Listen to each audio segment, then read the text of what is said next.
This episode of the Gentleman Scofflaw podcast is brought to you by Patreon and the Gentleman Scofflaw merchandise page. Go to gentlemanscofflaw.com. In the menu, click the support or shop links to help support the show. You are listening to the Gentleman Scofflaw podcast. Listener beware. Rise and shine, the liquor store is open. I ain't got time for moping. I best be on my way. Well, I still got time to save my reputation. Time to go day drinking in this dirty little town.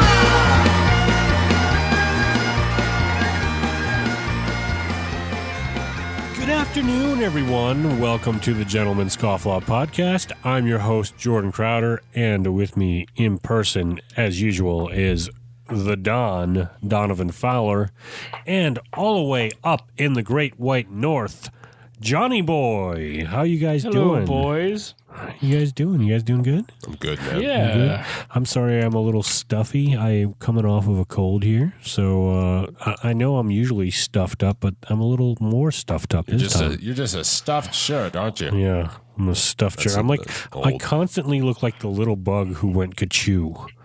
Did you guys ever read that book as a kid? It was like in those Dr. Seuss books. I think you've just aged yourself. No. I liked Goosebumps. Goosebumps. All right. We should start with a little bit of housekeeping, I believe, right? All right. That's what this is all about. All right. Well, we are drinking here. It is called Banknote Blended Scotch Whiskey, given to me on my birthday by my good friend Kevin Wilson. I believe. I'm trying to remember after that night. Yeah, by the end of happened. the night, I'm pretty sure we couldn't remember who brought what, but this is a excellent Scotch whiskey, 100% imported. And I'm getting hints of caramel, even though there's no indication that there's caramel. It says vanilla and fruity aromas or fruity notes. But I think if you're detecting caramel where there is none, it's a sign of a stroke. or I ate a what chocolate has caramel in it these days? Caramel. What are the kids into? Anyways, bottom line, Banknote blended Scotch whiskey is it's quite good. It is good. It feels good in my throat right now. It feels like it's cleaning out all the junk in my throat. It's very smooth, but it's quite pungent. And what do you got there, Johnny boy? I got water, but I want some caramel now. What do they still have caramel in Canada? Is that they don't have it in the U.S., do they? I never had it. They're like these little squares. I think it's pronounced caramel though. Caramel? It's like they're like these little chocolate squares, like Hershey's with caramel. It depends on what part of town you come from. And I am smoking my Stanwell Billiard black brushed pipe, and in it, now this is going to sound gross, but this is what I call a graveyard tobacco. And this is like the little bits and bottoms of like all of my tobacco tins and bags that there's not enough to smoke at once. I just throw them into this one jar, and this is what it comes out like. And it's also grown on the graves of all your enemies. Exactly. Right? Cultivated on top of those plots of land. Oh, man. There's a whole mix of flavors and aromas coming out of that. Well, you know what the thing is I'll never be able to replicate this again. It's true. It's if 100%, you love it, it's 100% OG. If you love it, you can never replicate it. And later on the show, we have Jason McCarthy, former Green Beret, and the founder of GoRuck. So that's going to be exciting. Absolutely. I'm so excited That's for this why I'm interview. sitting here in my Ranger Panties. Yeah, we'll talk a little bit about those later, but if you get assaulted on your ruck at any point this week, I think the defense will be Donovan. He was asking for it. That's victim shaming. You know I think better if than that. a giant tarantula assaults you on the trail, then you're gonna have a hard time going up against that. We may have to cut that out. I don't know. I'm a little. We may have to cut that out. I want to end up like Harvey Weinstein on this one. Oh gosh, nobody does. Guys, we got some new patrons this week.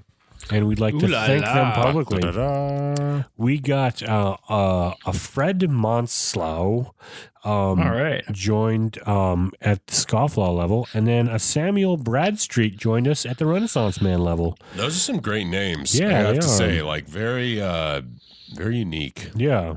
Yeah, I don't know. Bradstreet and Monslow. Monslow. I haven't seen that. I think Monslow has written into the show before. I to us think it's before. of Dutch heritage. No, Dutch.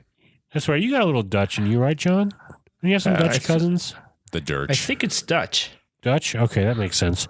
And Sam Bradstreet, thank you very much. Look out for a letter in the mail. Welcoming you as a Patreon. Patron? Jordan's had a Patreon. glass or two of this fine scotch, so please make allowances. Johnny boy, what happened in your week?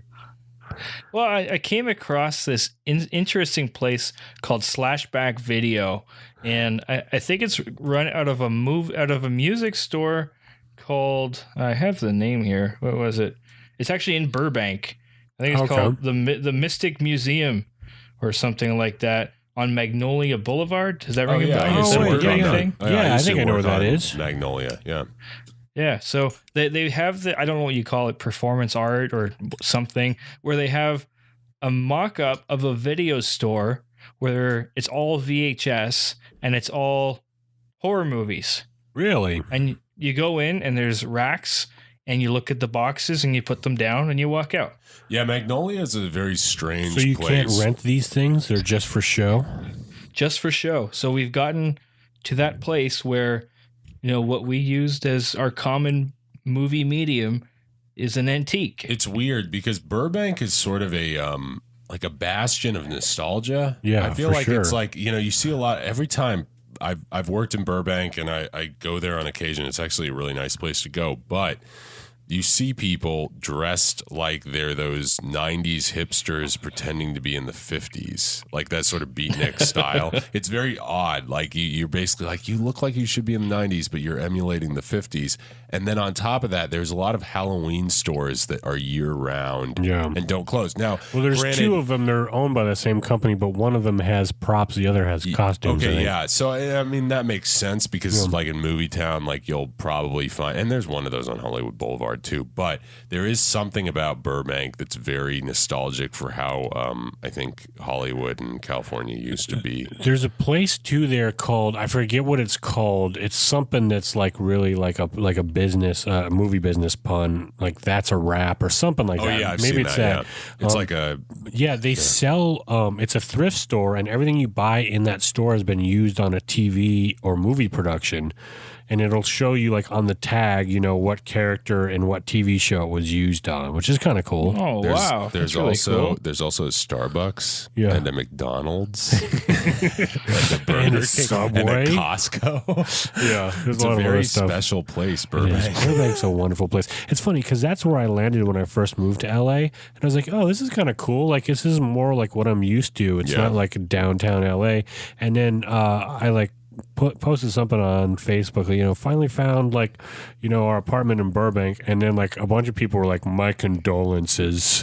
It's weird. Aw. I bet you it was Tim Burton who posted that. 'Cause there was an exhibit at LACMA, the museum, where it was going over Tim Burton's life, and it made his growing up in Burbank to be like a little hell. Like it was like Tim Burton grew up in Burbank. It's just like Burbank's a nice place. I Don't know. knock it. It's funny because it's so industry, but it feels so normal, which is like a weird oxymoron. It's very residential. Yeah. Like like old residential. So I because it's October, right? And we're gonna watch some scary movies. October.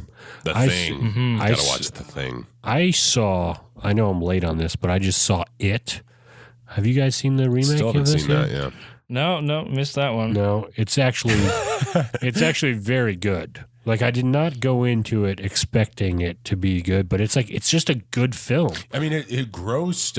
It was one of the. It was basically what broke the box office slump. of late, Yeah. right? Like the ensemble of the kids, like is really great. It feels like you're like the Sandlot or something like that. That kind of feel between Or for all the millennials out there, Stranger Things. Yeah.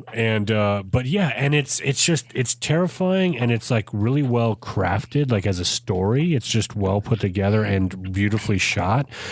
Most of it is practical and then enhanced with the VFX to where it's not distracting. Like it's like, oh, this is it's not like an M. Night. What? Go ahead. I've got a question on the scares. Is it a lot of jump scares, or are they really well choreographed? I think they're really well choreographed. They're really because they're well thought out and well planned.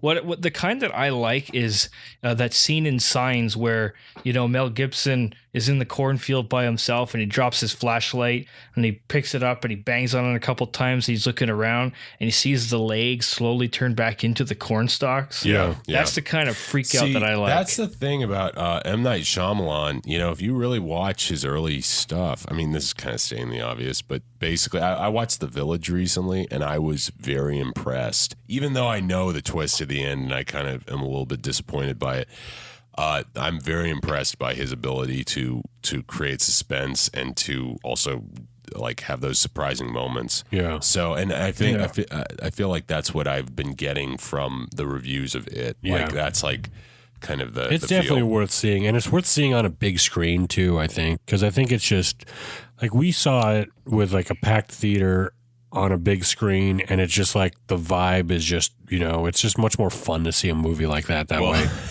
You always get that one person in there who's just like, oh hell no. Don't go in there. Like I remember Don't go in actually, there. believe it or not, I actually like back when I saw The Village, like in 7th or 8th grade, I remember being in a theater and there was just one guy in the front row who like when Bryce Dallas Howard sticks her hand out into the darkness and like the creature's coming up, he's just like, oh hell no. And it's like, yeah, you pretty much summed it up. Like, I think M. Night Shyamalan is a better director than writer. Yeah. And I think he needs the right kind of actor. Because if you've got someone like Mel Gibson or Bruce Willis, right, it works really well. But Right. then you throw Mark Wahlberg in there, even though with that movie about the wind. have you guys heard about the bees and what's going on with the bees around the world, guys? Have you guys seen the believe aliens, this? guys? Oh my god! Say hi to your mother for me. Yeah, say hi to your mother for me, goat. Oh yeah. That's one thing though with M. Night Shyamalan is like I loved his early movies, and I actually really liked Split too. Split was great. I mean, Split was a good return to form for him. Yeah, But the problem is, I feel like his movies set up for great stories, and then they get ruined by like VFX or something like that at the end, where you're like, why did he go?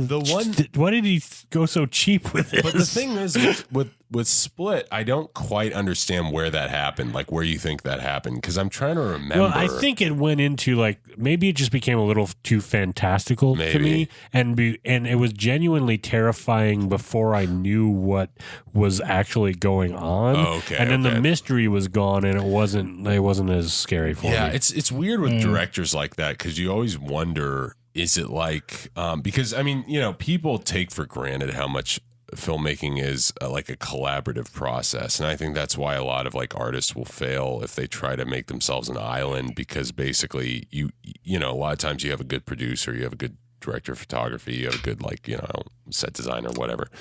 And I think M. Night Shyamalan, I wonder about that. Like I'm like, did he just like what happened? Like I guess honestly, I'm gonna give him the benefit of the doubt and say when you're bridging off into Avatar: The Last Airbender and like After Earth, which are clearly outside of his purview, and like Lady in the Water and The Happening will give him those too, but like basically he tried something that wasn't quite what he should be doing, and then it just didn't work, and now he's starting to get back to his roots. The Last Airbender. I'd seen only bits and pieces of it, but none of it appealed to me. I couldn't tell if it was a bad movie because I consider manga bad to begin with. Oh yeah. So no, that's a good. I mean, that's a good point. It's kind of a niche audience. Have you seen though, like that weird interview with him where he's like, he's being interviewed. He's like, well, the problem is like my movies are more of like a European sensibility, and American audiences just don't like that. You can't You're like, do come that. on. That's the Johnny Depp defense of like calling America a dumb puppy or something like Yeah. that, like back in the 2002 or something. It's never insult your audience, and like, but you know what? And the irony is, he makes all of his movies in America, in Pennsylvania. You know, like what's the? Anyways, but he's coming back around. I'm glad to see it because I like him. Yeah. And I wish him the best. Yeah, me too. Mr. Glass. I want to see him come back. Glass. I want to see an underdog story with him, and I think he's on the way up. But I don't know. Sure, that's just me. I mean, you can't have a name like M. Night and just disappear. Yeah, but then you have the name Shyamalan at the end, and it sounds like a joke. Shyamalan ding dong. That's my roommate always makes that joke whenever I'm like, whenever we were like, oh, do you want to see Split? He'd be like, by M. Night Shyamalan ding dong. Speaking of which, Ranger Panties yes. solves the Batwing problem. All right. So does a kilt, by the way. I might do the GoRuck. Being that it's on St. Patrick's Day, and the misconception is that the Irish never wore kilts. They did. It just, Really? They didn't have plaid on them, which made them look more skirt-esque. Yeah. But I might do the GoRuck in a kilt. All We'll see. We'll Might talk make some about that people later. uncomfortable. All right, let's go into a little segment we like to call Sir Crowder's Restroom Review of the Week. Oh dear. All right. This week's restroom review is this. I don't know if you guys you've ever shot at YouTube Space LA. Nope. But you remember the startup in Parks and Rec that John Ralphio and Aziz Ansari started? Yeah. Wait, what was it called? Like Entertainment 365? Something like that. Yeah, it was Entertainment 365, and they had like whatever. It's a good episode. Yeah, Look it well, up. it's like clearly a bunch of millennials got together and made an office with a lot of money behind it, and basketball put this players together. playing in the background. Yeah, and that kind of everything, thing. That kind of thing. Super generous though. It's open to YouTubers to use if you pitch them a good idea, and they let you shoot there, which is kind of cool. They build new sets every month to work and everything. But the restrooms, took issue with a little something. I'm going to read my review starting now. Okay. You took umbrage with them? I took umbrage. All right. These restrooms provide a unique, luxuriously private space to do your business, but an exceptionally embarrassing aftermath. The stalls are private rooms and extremely clean. However, women also share the sink area, so a number 2 is out of the question. Beautiful restroom, poor execution. You know, I have I've had the communal sink experience before. The only place that it works is Father's office. Father's office? Yeah, because you're usually a little bit too full to care? No. Drunk to care? Yeah, drunk. I would say like you're about like 3 beers in by the time you go to the bathroom, and then you're like, whatever, the sink is out. It's awkward. Open. Like, it's awkward just like, going in there. It also doing a number confuses 2, you. and then you're coming out and, there's a woman in this bathroom. That's weird. Oh, wait. There's a woman in the same space? Well, it's like, yeah, because like you go in, and basically it's just a bunch of stalls that are gender neutral stalls. Oh, I see. And then the sink, so you come out into the sink area. That's not what I've experienced. No. I was talking about the sink area is outside both bathrooms. No, this and is basically like you're washing your hands. inside. Like basically you go through a door, there's the common area, and then you go through another door to your stall, your little stall. But yeah, it's very They're awkward. probably trying Is to... it a full door, though? It is a full door. But you can still hear, that makes though. all the difference. But you can still, if there's enough of a space underneath where whatever you do is going to come through the bottom like the Joker's gas in the old '60s Batman cartoons.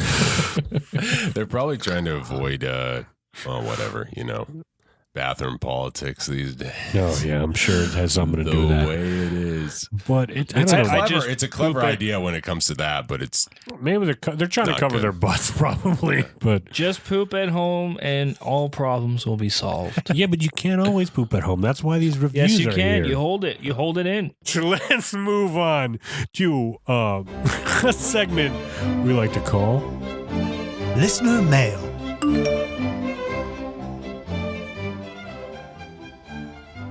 All right, Johnny boy. We have one listener mail today from a little Alvaro Hernandez. Can you read that for us? Alvaro. Okay. Alvaro. This one's Alvaro? from Alvin Hernandez No, it's Blanco. Alvaro, you freaking Alvaro. Canadians. Come on. How do you pronounce that accent on the A? It's, Hernandez. I don't know. I don't claim to be Spanish. I just know the Irish and the Spanish have a close bond. And I thought that the accent on the first A meant the second A was pronounced as an I. no, it's Alvaro. Okay. Alvaro. Okay. Take my Mr. word. Donovan Blanco. knows this guy. How's that? Sure, Mr. Blanco Okay. or Mr. Hernandez, son of Hernan. How about that? That's fine. Fun and informative episode as usual. The interviews are top notch. Keep up the great work! ! 2 side notes. I was surprised Donovan made no mention of his predilection for Costco pizza, which I consider a pillar of the Costco experience. Side note number 2. In a previous episode, you unapologetically condemned hookah, and in this day and age, that was enough to offend my Mediterranean self. Mediterranean, John. That's It's That a big water having is lived in really going LA, to I your head. acknowledged It's a big word. I acknowledge the douchey connotations hookahs have over there, but delving deeper into this ancient manner of smoking, I believe you could come to appreciate it. All the same, kudos for your work on the Soundways, and I'm very much looking forward to your movie reviews. Cool. I hope you enjoyed the one of It, So which I did for- not participate in because I haven't seen it. Thank you, Alvaro. Did I say that right? Alvaro. Alvaro. Just Alvaro. I've met I Alvaro think it's before. not He's a that friend of hard. Donovan's. I No, think it's the Spanish version of Alvin. To give Alvin? a little back and the chipmunks. To give a little background to this listener mail. Alvaro and I used to work together on Oh. a couple projects back when he was in LA, and we worked across the street from a Costco. So on occasion we would go over there and partake in the Costco food court, which is wonderful because they give you a slice of pizza for $2 or a hot dog and a drink for $1.50, and you can't beat it. So anyways, thank you, Alvaro, for your listener mail. I Yeah. appreciate it. And you know what? I will make an allowance for hookah because I Yeah. know that there are some. It's been given a bad name by some of the people who smoke it. Yeah. Like, you can't quite compare it to, let's say, tobacco pipes, the traditional tobacco pipes that, gentlemen smoke. So He did say ancient, though. Maybe it's been around for longer. Oh, it has. I'm sure it has. I mean, like, Yeah. you think about it, but it goes back to our. Well, I don't know where it comes Do from. they smoke hookah in the Bible? I don't think so. I don't think so. But I don't that picture being Moses said, with a pipe. one of these days, maybe we'll have to cast live from a hookah bar. Yeah, we'll have to try it out. Yeah. I'm interested If in trying it Alvaro's in out. town, Now, if you which have to I know. inhale hookah, I'm screwed because of my asthma. Asthma. But if I could just hold it in the mouth like pipe you know tobacco. what? Hey, yeah, that's what she said. If you're just like Claude Rains from Casablanca, who was a lifelong smoker, but his character was required to smoke cigarettes, he would simply just he would put the smoke in his mouth and then he would just let it out like he was That's what I did. I've been in some movies where I've had to do that, and Yeah. nobody ever notices the yeah, difference. the worst offender, I won't even say his name because I don't want to. He's a good actor, but he did not pull off the whole smoking bit in one of his movies. I won't say it. No, well, that's pointless, Don. He mentioned our movie reviews, though. He mentioned our movie reviews, which are coming. If you want to hear those, support us on Patreon, because when we get to a certain level, we're going to start producing an extra movie review every month. We'll pick a Scofflaw-esque movie. Might be old, might be new. Star Wars Return of the Jedi. No, nothing Star Wars. And we'll do a review. Just for patrons on Patreon. So if that interests you, then go ahead and do it. Let's go to a quick break, and then we're going to be back with Jason McCarthy of GoRuck. Now, this segment is brought to you by Audible.com. And for you, the listeners of the Gentleman's Scofflaw podcast, Audible is offering a free audiobook download with a free 30-day trial to give you the opportunity to check out their service. They're a great website, and if you like listening to podcasts, you like listening to audiobooks. And again, with this free trial, you can download any title you would like. I would recommend If at Birth You Don't Succeed, written by my good friend and friend of the show, Zach Anner. He's a hilarious guy, and he reads his own audiobook, which is rare. So that's a bonus. So download his book today. He's a guest of the show. You can listen to his book for free. Now, audiobooks are great. They work just like, listening to a podcast. If you like listening to podcasts, you like listening to audiobooks. Well, you're sitting there, cooking dinner. Or you're, at work, typing some emails. Or maybe you're stuck in LA traffic like I am. Or maybe you're, it's the weekend and you're just sitting back and doing some Pinterest crafts that you've always wanted to do, that you've had there on your board, just waiting for you to tackle. You might as well listen to an audiobook while doing that. And people don't know that you killed two birds with one stone. You made an amazing Pinterest craft, and you listened to the book. Now, I don't know which of our listeners are making Pinterest crafts, but there are some pretty manly crafts you can do on Pinterest. So go to audibletrial.com/gentscofflaw to get your free audiobook download and your free 30-day trial today. You won't regret it. All right. I'm really excited to have this guest, former Green Beret, founder of GoRuck, which we were talking a little bit earlier about on this show. Jason McCarthy, thank you for coming on. Thanks for having me. Well, for people that don't know your background, let's just find out a little bit more about your background. How did you, first of all, I want to know a little bit about your military background. Why did you join the Army? And then we'll get into the GoRuck stuff afterwards. So I enlisted in the Army after 9/11 because of 9/11. And that was, for those of us who are around and of a certain age that day, it was a really bad day, and made me really angry. And it took me a little while to figure out what that meant in terms of service. Yeah. But my initial fuel was revenge, and I wanted to serve at the tip of the spear and go fight. So I enlisted in the Army with a sort of it's the 18 X-ray program, which meant that I had guaranteed school slots into the Special Forces program. Of course, that meant I had to pass them, which is its own sort of conundrum once you're in them. Yeah. I mean, that's pretty rigorous training to join that, right? To join the Special Forces, or. Yeah. I mean, it takes special to a new meaning. Yeah. A lot of people, are in it for the wrong reasons, or, kind of, you figure out if you don't have a really strong why you want to be there, and you're not kind of cut from a certain cloth, then typically it kind of doesn't go your way. Yeah. So, over the course of thousands of miles in Fort Bragg and a lot of pain, agony, and suffering, eventually I after waking up most days scared to death that they were going to just sort of say, hey, you're not good enough, you don't belong here. Eventually they said, okay, we'll just tolerate you. Here you go. Here's your Green Beret. Now your career here begins. That's crazy. Well, I mean, let's talk a little bit about GoRuck. I mean, for people that are listening that have never heard of rucking, I mean, what is it, and how did GoRuck begin?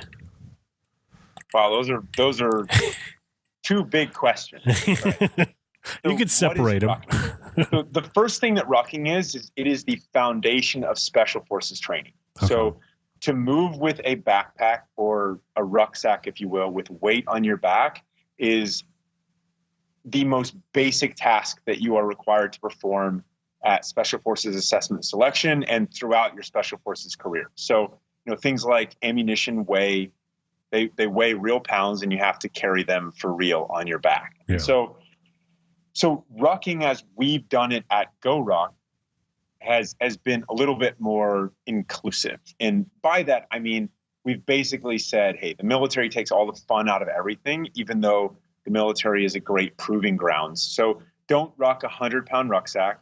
Yeah. Try 20 pounds, 30 pounds, but optimize the time that you have to dedicate towards fitness or performance or whatever you're training for, and throw 20 or 30 pounds on your back while you go for your walks. It's called rucking. Okay. You can do it with your friends. You can drink a beer, deering even if you want, or definitely. This isn't some sort of sport where kale is the official meal of rucking. It's not that. So, rucking is rucking is sort of the foundation of Special Forces training. So that is naturally transitioned to what GoRuck is. Okay. Well, and honestly, I can say, I've been experimenting with rucking for a while over the last 3 years, and I really got into it this last year. And it's the best. It's the best exercise ever because it's like a patient exercise. Yeah. You can kind of, work out stress. You can think while you do it. You can, the Japanese have a saying that if you're angry, you walk however many miles until eventually the anger goes away. And then you put a stick in the ground and then you walk back. And that's I feel like the same way about rucking. It's like anything that you're going through, you can kind of ruck through it in a big way. And I've just found it's been extremely healthy for me. And it's awesome. You got really deep there. You kind of went Mr. Miyagi on rucking. Yeah, man, I didn't see that coming.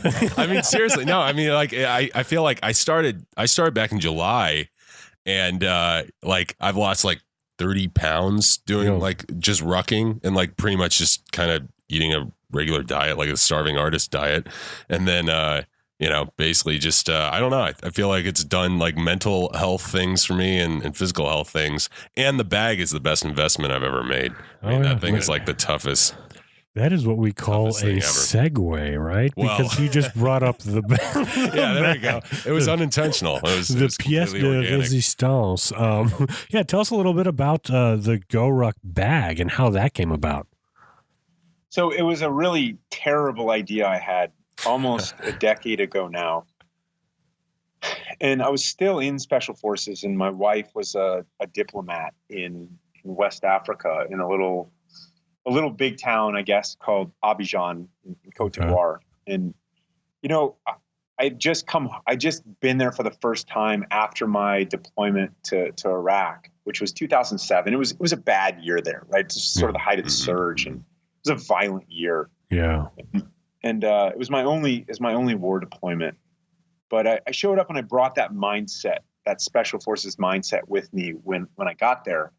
And, she had basically, it was a Toyota Prado, which was the equivalent of a Land Cruiser, which is, if you got to fight in hell, bring a Land Cruiser. I wish it were American made and stuff. That truck is awesome. It's the best. Anyway, they love a good coup in Africa. It's a big deal over there. And so I made her a go bag, or a GoRuck, if you will, full of supplies and stuff that she might need in case she had to, flee for her life or something like that. And it, just random, batteries, water, a little bit of food, running shoes, because, a diplomat, occasionally you don't wear running shoes everywhere, stuff like that. Right. Yeah. Sort of like how people got trapped in the towers on 9/11 and they had heels, running shoes, and then they ended up fleeing. And, I have friends to this day who work in Lower Manhattan that, they've got a pair of running shoes in their office desk. Right. Yeah. So we sort of learn, we improvise, we adapt, we overcome. Yeah. But so the idea for GoRuck was born of this idea of, having a bag full of what you need and a mindset to survive and thrive. And, you know, a lot of life factors came into play that didn't let that complete vision go forward. I mean, among them, you know, life came to a sort of crash and burn halt. You know, we were going to skip to the end of 5 years of marriage, never having lived together. And lo and behold, you skip to the end, you get what you pay for, and then it's crash and burn. And so, you know, marriage came to an end. But this idea for GoRuck, what that meant, this philosophy behind it, and really the word, you know, we like it. It sounds good. It's an action-oriented thing, which is important to us. And so, you know, I ended up sleeping on my buddy's couch in the East Village in New York for a period of time and sort of napkin sketching some ideas for what would become GR1, our flagship rucksack. And, you know, it was a hobby. Yeah. GoRuck was a hobby. I didn't really want to do it. I wanted to go back to school, and then I wanted to go into some other department of the government or something, some alphabet soup agency, and continue to serve America. Yeah.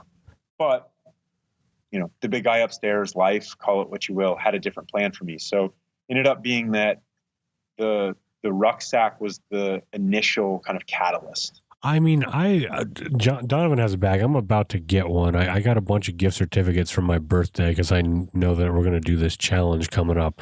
But I mean, it's a super well-designed bag. I mean, it's a cool bag. Like, because when you say rucksack, I immediately think like the type of thing you get at you know, like an army surplus that's kind of, you know, looks a little intimidating, but also it looks a little like there's a bunch of stuff hanging off of it. It's just really simple.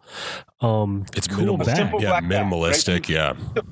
So don't confuse the whole sort of Green Beret, you know, warfighter thing for unto itself, right? Like a warrior poet is kind of the ultimate calling. And so, you know, we meant and designed GR1 to be a piece of art as well. Yeah. Like, it's meant to be, simplicity is beauty.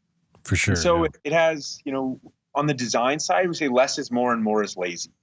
And so we stripped away everything that we found unnecessary. And that's just a simple way of, simple works. It doesn't necessarily work all the time in an environment where, you know, everyone's selling on features, and, you know, if you can bling something louder all the time, then that's better. It doesn't work like that functionally. And so less is more and more is lazy. A really simple thing is timeless beauty. You can either have Cyndi Lauper's haircut, which is going to age horribly, or you can be JFK. And JFK is one of the heroes of the Green Beret community. And so I learned that sort of appreciation, love, and respect for that man. And JFK is sort of timeless. And we that's an inspiration for us, is to create something that's simple, functional, and beautiful. Yeah. Well, and I took it, like I got my GoRuck shortly before I took my first trip to Europe with like a film crew, and we were documentary and we were going all over the place.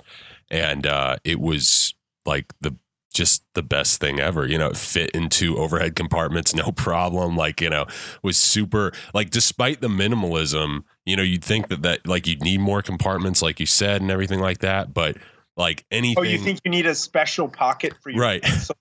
Yeah. Well, yeah. Hey, you guys don't mind if I crack another beer? No, go ahead. That's what this podcast is all about. Yeah. But yeah, no, it was perfect. If you got them. It was perfect, and it was like, you know, it was super like, you know, multifaceted. I could use it for, you know, hauling my film stuff, and then I could use it for exercise. You know, I could use it as like a kettlebell if I wanted to. I could fill it with weight and just, you know, use it that way. Yeah. So it's just, you know, it's a very well engineered Man, piece you're of getting us some equipment. gold here. No, I love I didn't it. know that this was going to. I'm happy to talk about anything. See, here's the thing. I didn't know this was the route, but if the big earthquake hits Los Angeles, I'm going to be happy to grab that bag and leave. You know, like that's the only thing I need, and anything inside of it. But yeah, I mean, you know, I have no problem singing the praises of a well-designed piece of equipment. Yeah, it's super cool, and it's like one of the things too that I like looking at it online is like it's super customizable too. It seems like every guy has their own configuration. They add things to it. You know, It's got like, webbing on the outside. But what was the transition? Because before I knew about the bags, I actually knew about the challenges first, which is kind of, I don't know if that's how most people discover it, but that was my route into learning about the bags. So, I mean, how did that come about? How did the GoRuck challenge come about? Oh, how we wish we knew how people find stuff and whatever. But, so, all right. So, 2.5 years after there was this idea for what became GR1, we actually had GR1 and it was for sale. And I'm like, man, I wasn't as confident about it as I can be now, only because, time has a way of proving something right or wrong. And time is a great judge. And so GR1 is the Levi's 501 of rucksacks. It's going to endure, or backpacks, if you will. It's going to endure the test of time. Yeah. Period. At the end, right? It is the standard bearer. And at the time though, I knew it was gold. It's like, man, this is awesome. But you got a problem when you're in business and nobody is buying your stuff, right? Because the definition of business, and this is where I'll sort of take a sidebar and say the business part was hard to transition from the military because making money and being in business is not cool in special forces. Yeah. It's not something that you aspire to do. You aspire to serve America and do your absolute best in defense of our country and for the guys to your left and the guys to your right. So it was a hard transition to sort of accidentally become this entrepreneur with this bag that now I had to sell. And sell was a 4-letter word. And in my real core, it still is, right? Yeah. I don't really want to sell you this bag. I want you to appreciate the value and buy it or don't. Yeah. So at the time, I was a lot more conflicted about things because I wanted to get back into service. And I didn't really want to be an entrepreneur. So yet this sort of art project for this beautiful piece of gear that became GR1 and GR2 and Echo and the Radio Ruck and stuff, their original line of rucksacks. And all of a sudden it's May of 2010 and nobody's buying it. And I'm thinking, man, I've poured every dollar into this, a $200 check at a time that turned into $150,000 from my stepdad, that turned into, just a lot of money, a lot of money, everything I had. And, I just didn't want to fail really. And so I said, man, I gotta do something. And something turned into, I don't know Facebook ads. I don't know Google AdWords, but I do know how to build teams. Yeah. And I know how to inspire people and I know how to sort of, push people past their limits. And so that event to help promote the gear, which is what I thought it was going to be, became the GoRuck Challenge. And that was, first one was September of 2010. So not too far after, I learned real quick that we were going to fail hard and I wanted to prevent that. And so the GoRuck Challenge started in September of 2010. And that became the sort of buzz of what GoRuck was. So I'm not surprised that you found out about GoRuck, at least as a lead article, if you will, through the events. Okay. And so what was the main purpose of the event, I guess, was to kind of just show how the bags hold up? I mean, like was that the original idea behind that? Yeah, so I was so naive. My original intent was, hey, I've got a camera. I'm going to get some poor suckers that want to go do a little slice of special forces training, a day in the life of a Green Beret type training, right? Yeah. With a slightly different vibe.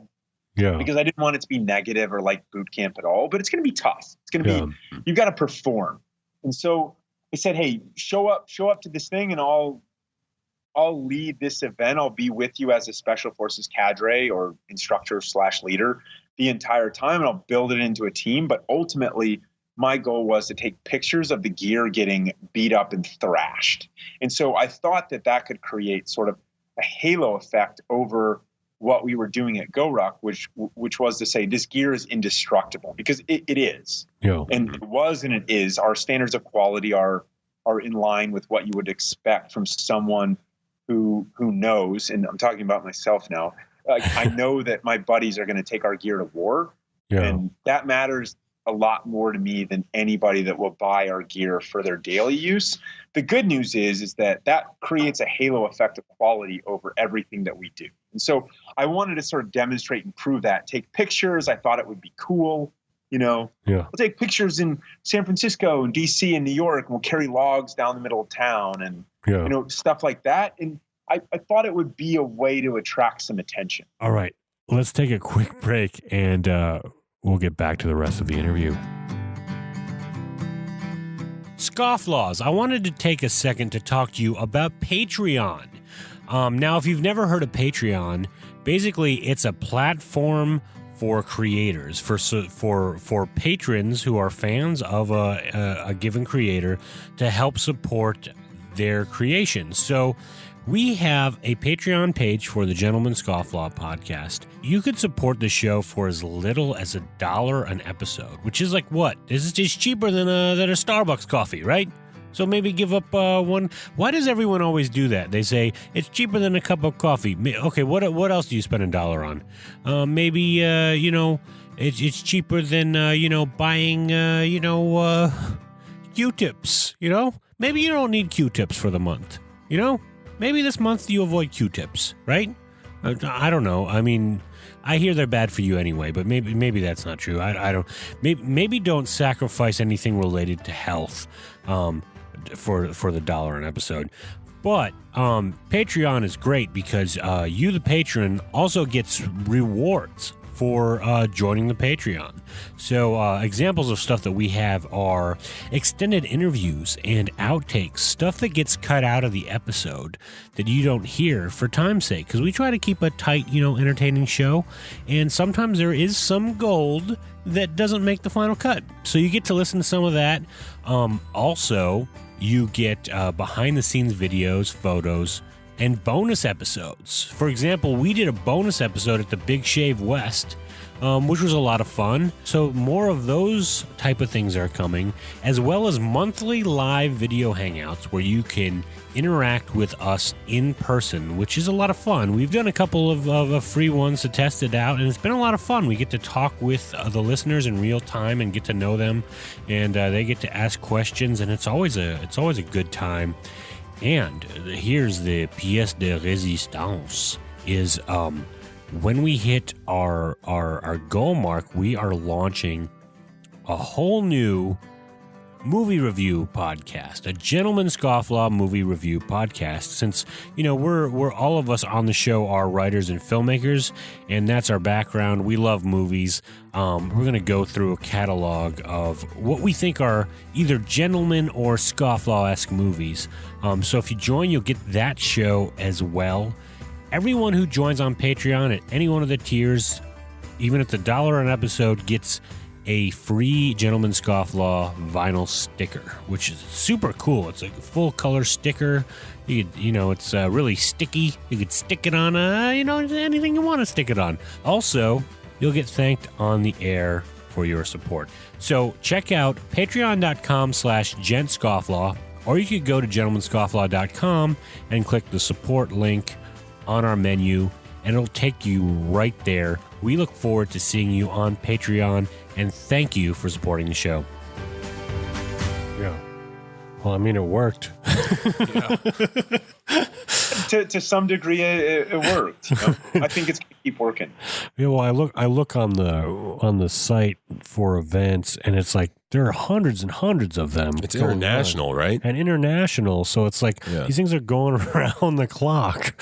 So we produce about 1,000 GoRuck events a year. Oh wow! I mean, we've done them everywhere from almost every major city in America to Sri Lanka to Rio de Janeiro to Japan to all over Europe. To take your pick, we've probably been there. Wow. Well, and you have different themed events too. Like I know, you did Mogadishu Mile in I guess a couple, but maybe a week or two, right? So Mogue Mile honors what happened in Mogadishu in 1993, and it's based. People would know it as Black Hawk Down, which is a great book and a great movie. And I sort of say that as a military guy who is always the guy. Emily, my wife, she doesn't always love watching military stuff. I'm like, that's wrong.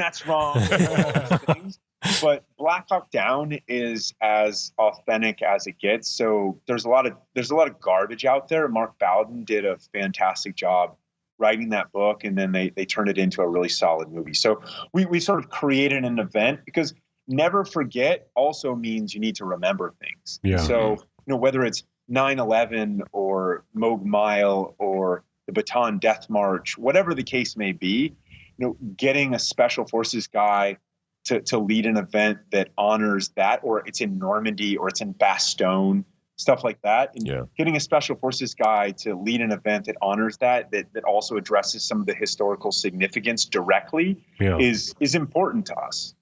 That's awesome.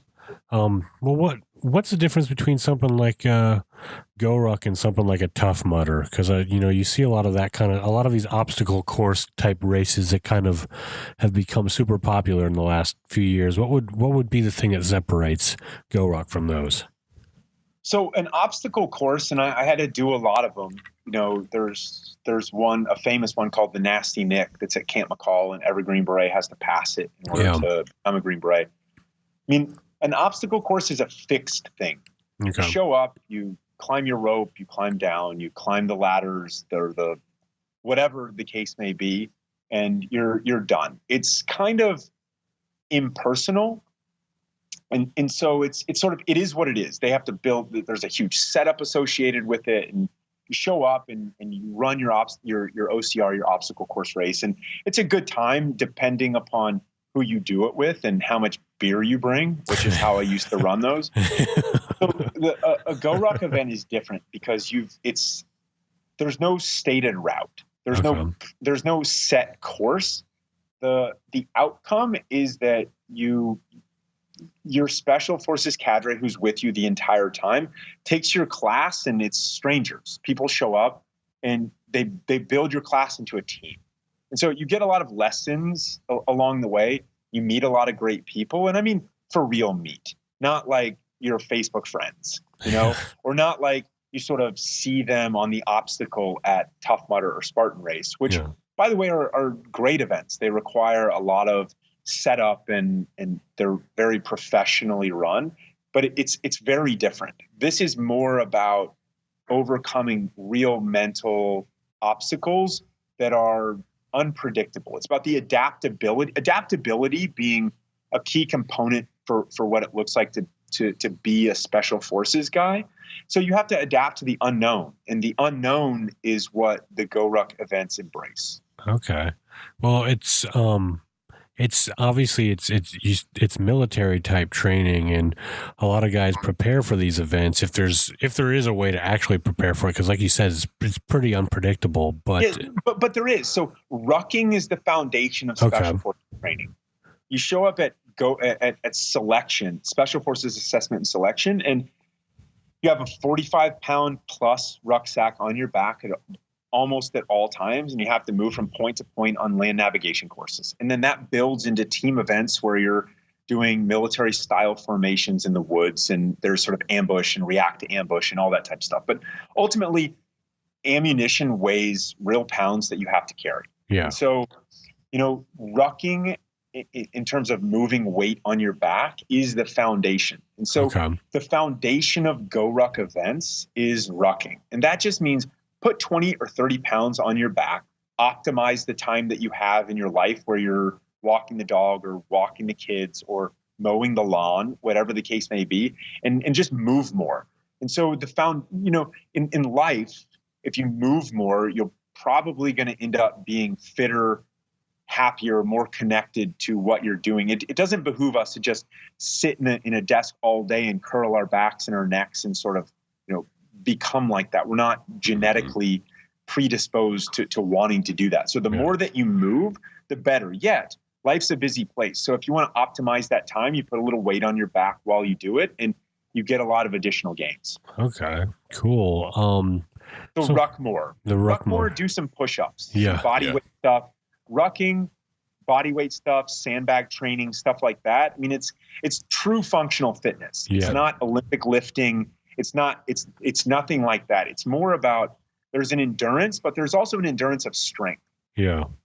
It's not like these, these show muscles. You got to be functional. I think that's the beauty of the program, is that basically it kind of comes from a primal, simple place of like, you can use what you have and just like simple weight to really, make gains and everything like that. Pretty muscles fail fast. Yeah.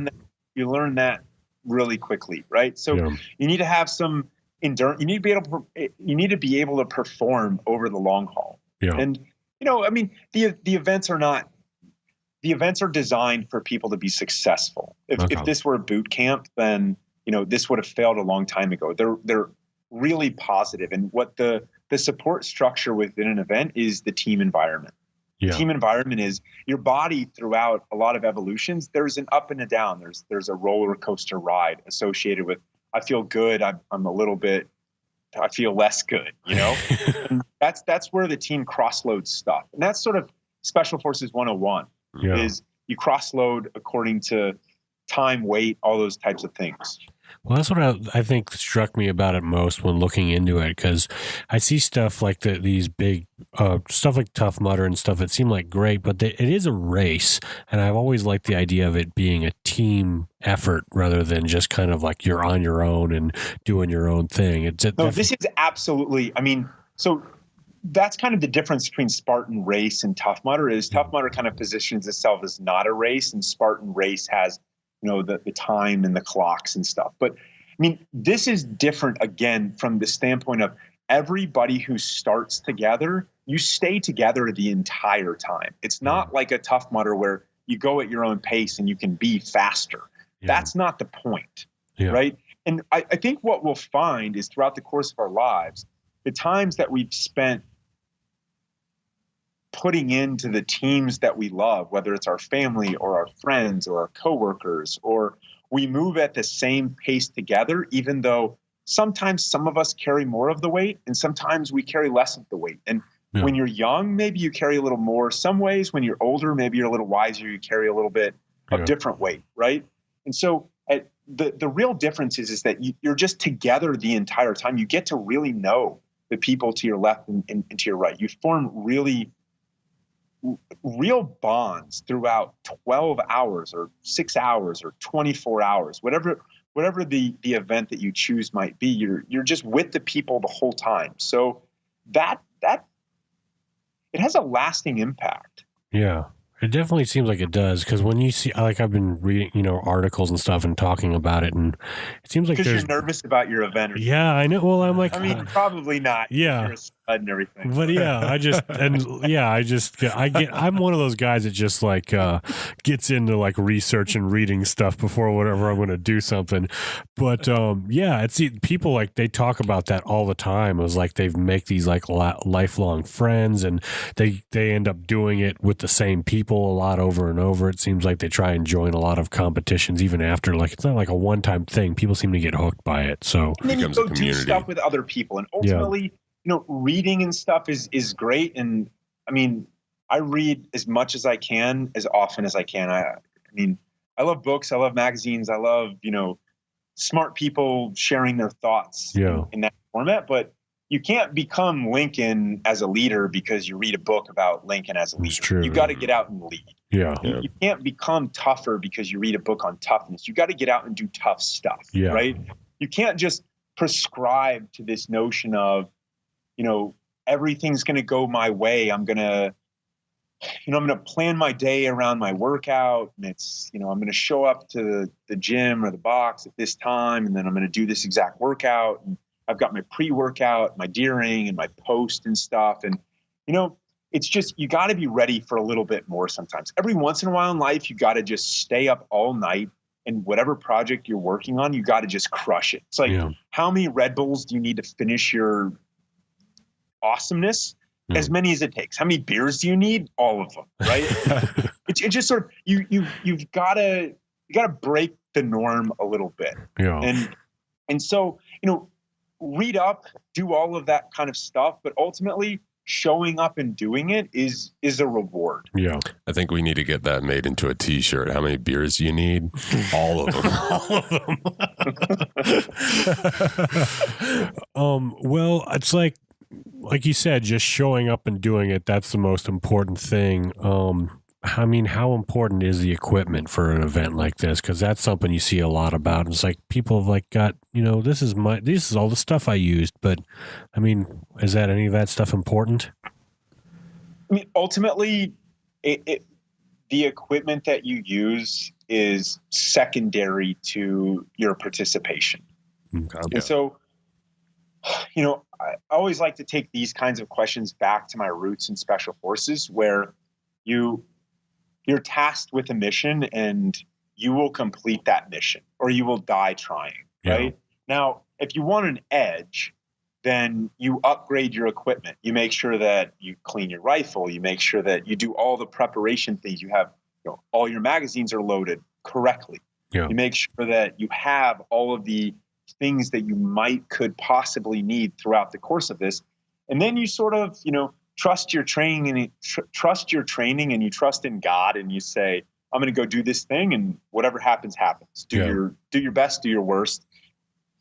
That's how it's going to go. So those are sort of my roots. And as it would apply to GoRuck events, I mean, there's no doubt but that doing a GoRuck event or rucking in general is best with rucksacks that were built with that in mind, or with that at least as an inspiration without knowing any other way. So look, our gear will make your life a little bit more comfortable. Our apparel will make your life a little bit more comfortable because it's tough and it's built to perform, right? But ultimately, I mean, you can show up with a JanSport and a bag of rice and Daisy Dukes and pass your GoRuck event. It's gonna cost you a little bit more in pain, and that's okay, right? Pain is good. Yeah. Oh man, I think I'm gonna have to do that, JanSport and Daisy Dukes, and just see how it ends up for me. Then slowly transition into GoRuck and Ranger Panties. Yeah. Ranger Panties would be an upgrade, Daisy Dukes. That's true. I don't know. There's a little more give, them, though, man. I mean, the world might need that. It's true. I don't know. I think I just gotta make that part of daily life is wearing Ranger Panties. That could be like a fear I can get over. Well, but the comfort. I'll tell you what, man. The comfort makes up for all of it. Like at the end of the day. I'm telling you, if you don't go to bed in Ranger, there's two ways. There's two proper ways. This is just a life hack for you. Okay. It's free advice. You get what you pay for. There's two proper uniforms for sleeping. One is naked. Two is with Ranger Panties. There's no other way to do it. Got it. So I heard somebody like describe Ranger Panties before, like something like a bald ego cupping your nuts or something. Like it was like some of the reviews. It's pretty. So for those that don't know, Ranger Panties are really, really short shorts. Yeah, they're made out of 100% nylon. It's really sort of silky and soft. They're sort of the official running shorts of Special Forces guys in the military. I mean, all of a sudden you'll be at base in a military town, and the guy will show up to dinner at Outback like it's normal. And by the way, I mean, it's not normal.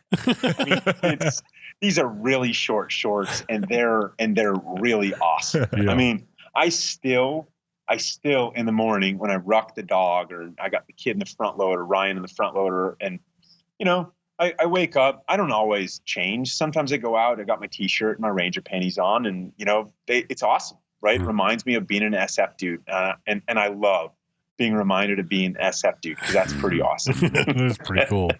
All right. Well, you see, I hear the idea of good living a lot on,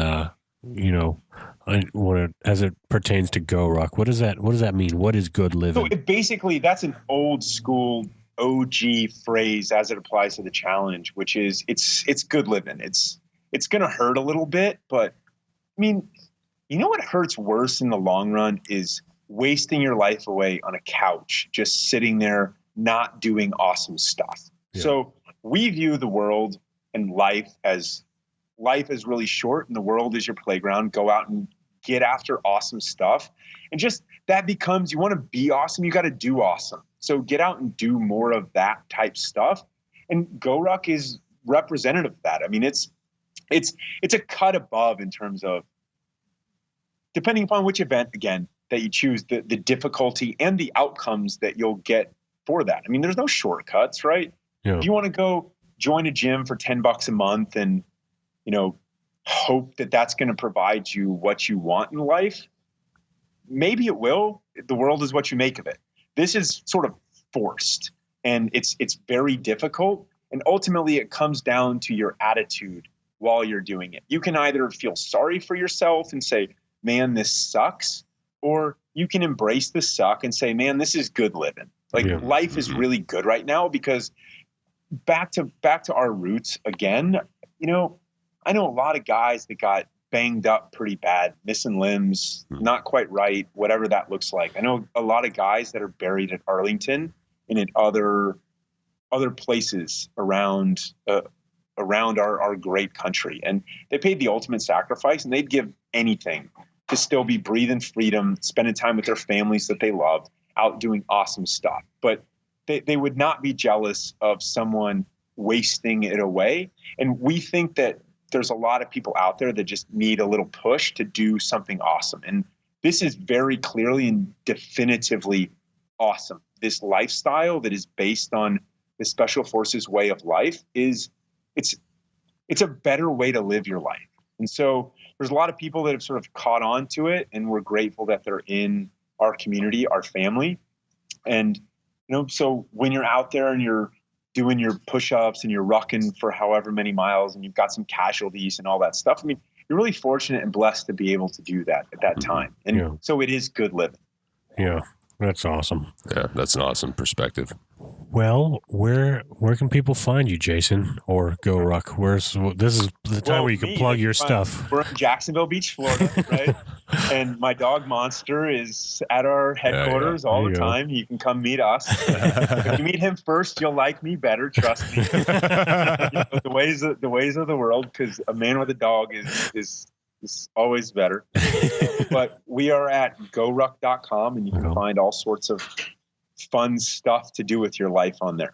Well, thank you, Jason, for coming on, and thank you for your service too, man. Yeah, seriously. For serving our country and creating such an awesome thing like GoRuck. Hey, thanks. You guys and the rest of America paid the bills, and I got to go do awesome stuff in service to America. So, I'm the winner. Well worth it. Well worth it. Well worth it. Right.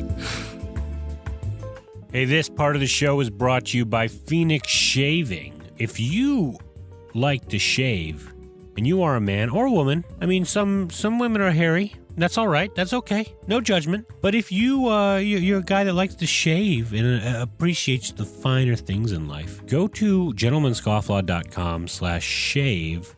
That link helps support the show, and you could check out some of Douglas Smythe's amazing shaving soaps, aftershave colognes. You'll be blown away at all the stuff he has. Scents for days. He is like the Walter White of artisan soap making. He's got this lab basically there in Phoenix, Arizona, where he creates his soaps and he cures them. It's an independent business. You're not giving your money to all those guys that are ripping everybody off with razors. Right now, you can get some wet shaving starter packs.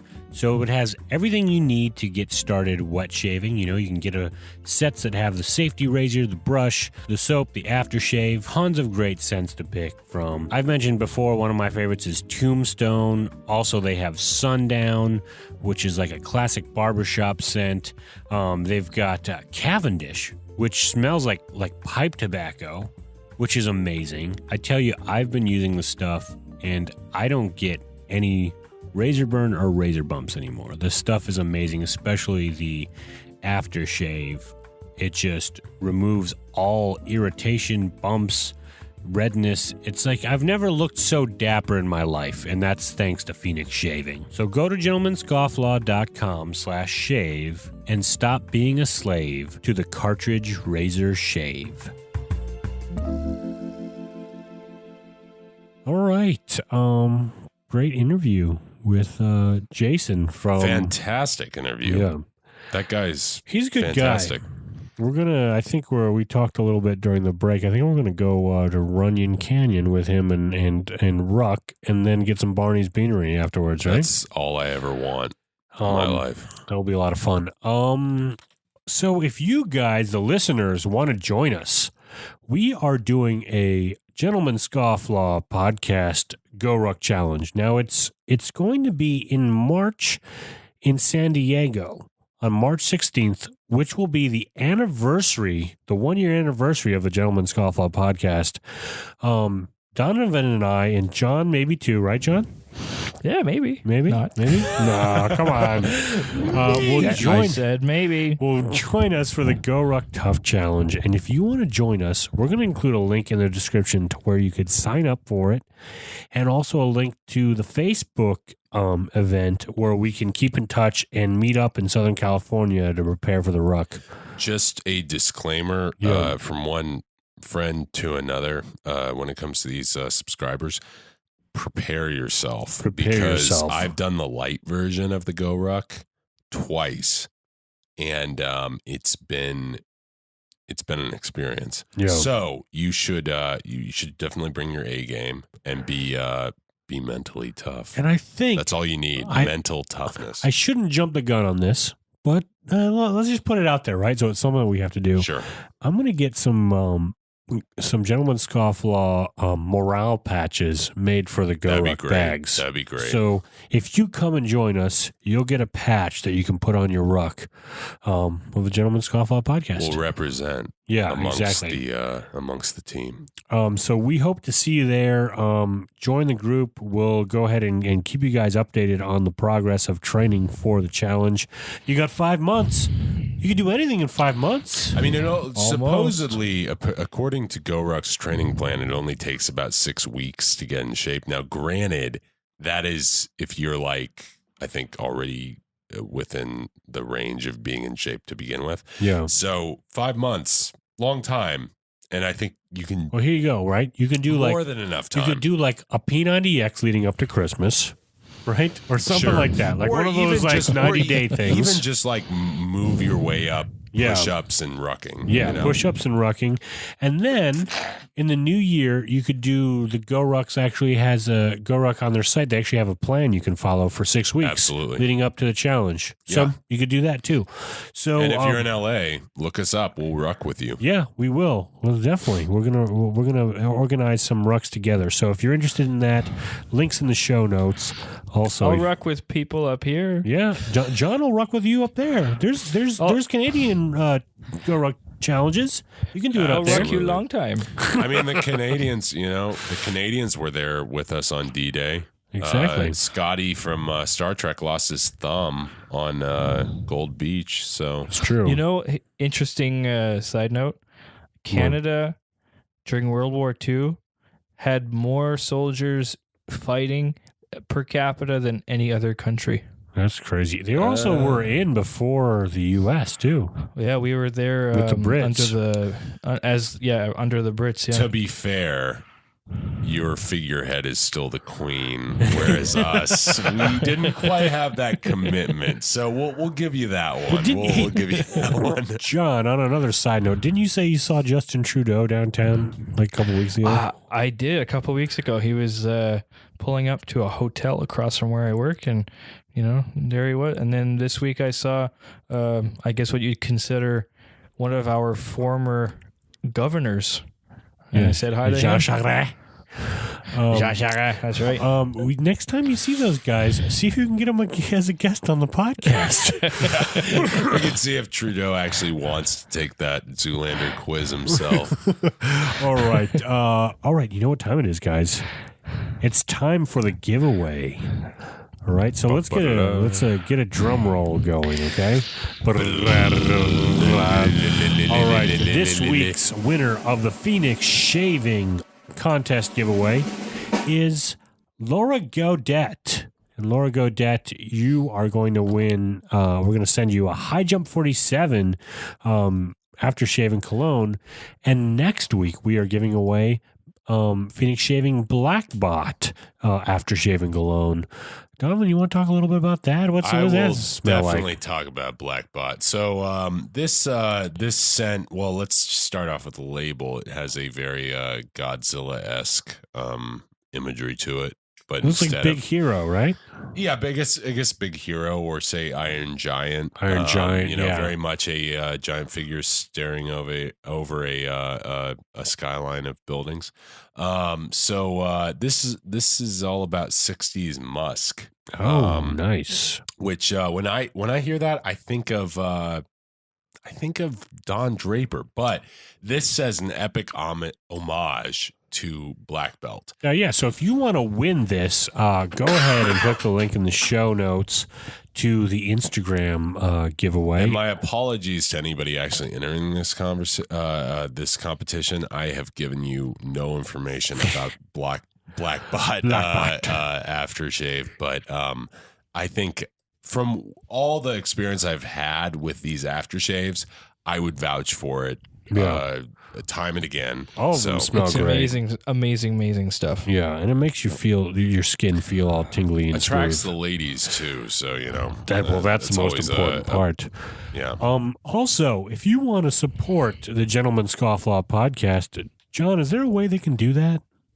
Money. Well, yeah, they can support us on Patreon.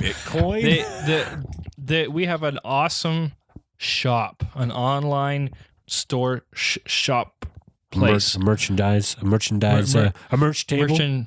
merch store, and you know you can get glasses and flasks and stickers and buttons and shirts. Johnny boy, you are a gentleman in Scofflaw, my friend. Yeah, you too. Donovan, you are a gentleman in Scofflaw, my friend. And drink responsibly.